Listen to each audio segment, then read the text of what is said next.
If all the inventors of different time cameras were to be believed, images have already been captured of ancient Rome and of England in the time of Shakespeare. Real photographs have been taken of such celebrities as George Washington and the biblical prophet Moses. In his work, It's About Time, researcher Robert Nelson has chronicled the achievements claimed by these inventors in opening a window into our past.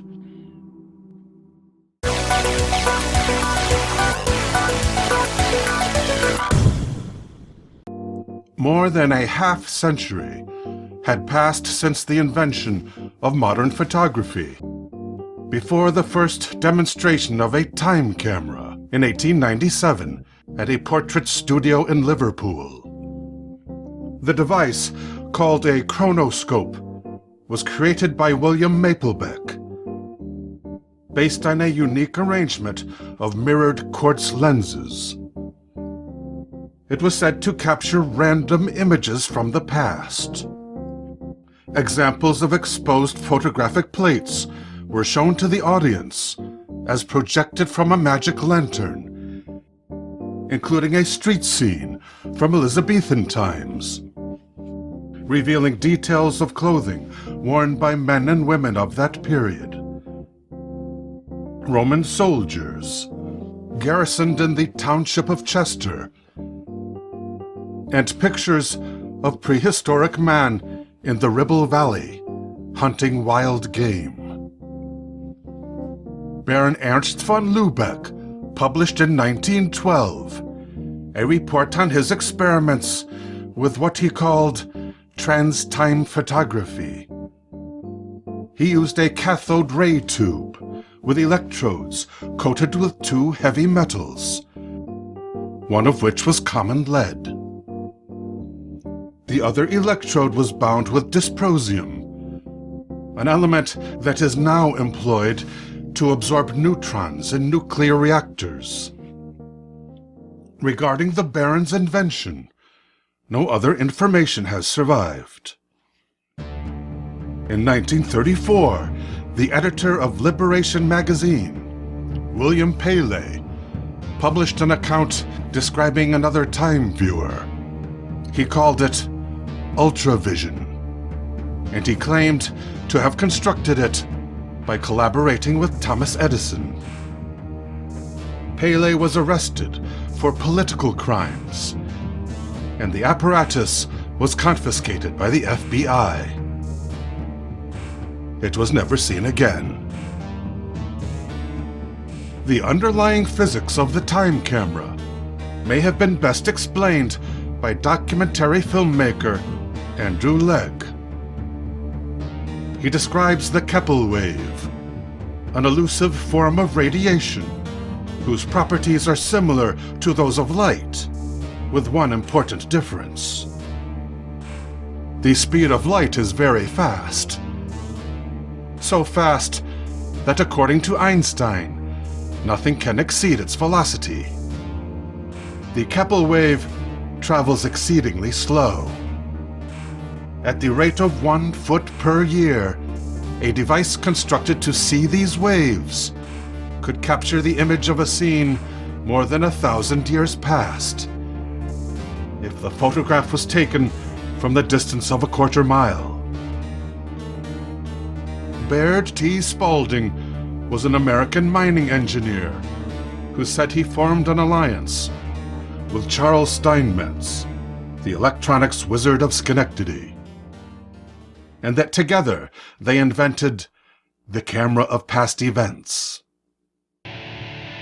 Their first photo capture was the inaugural address of the first President of the United States, George Washington.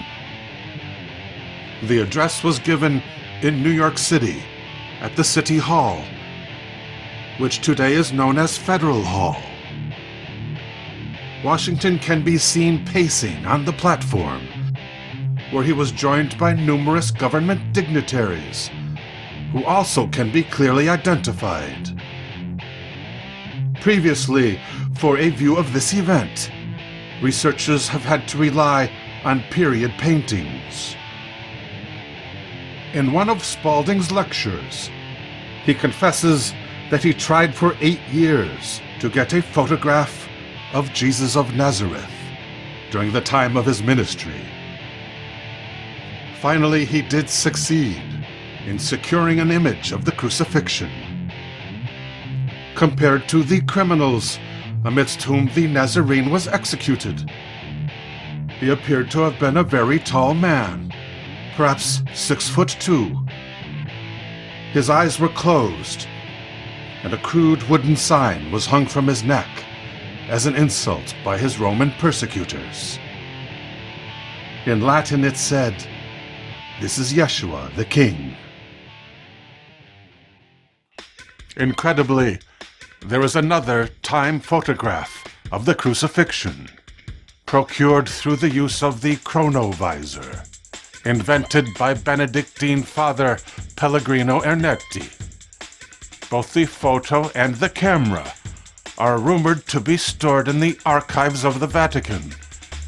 The established scientific community can be forgiven for taking these inventions with a grain of salt.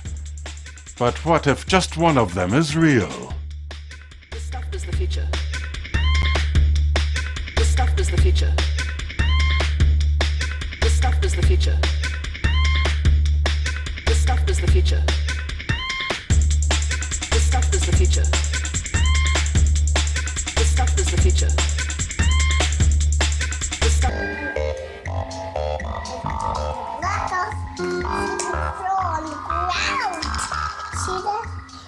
See what? What? Sorry. I was looking at all your stuff. I see what happens. And now it is on the floor. Hey, how about that? You want to do it on another one? You want to do it again? How about first we pick up what is on the floor and bring it back up to the table? Okay.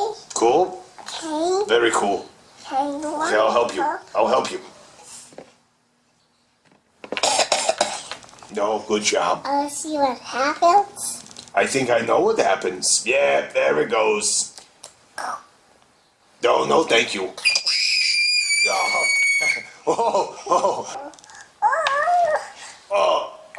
Which brings us to today's lesson.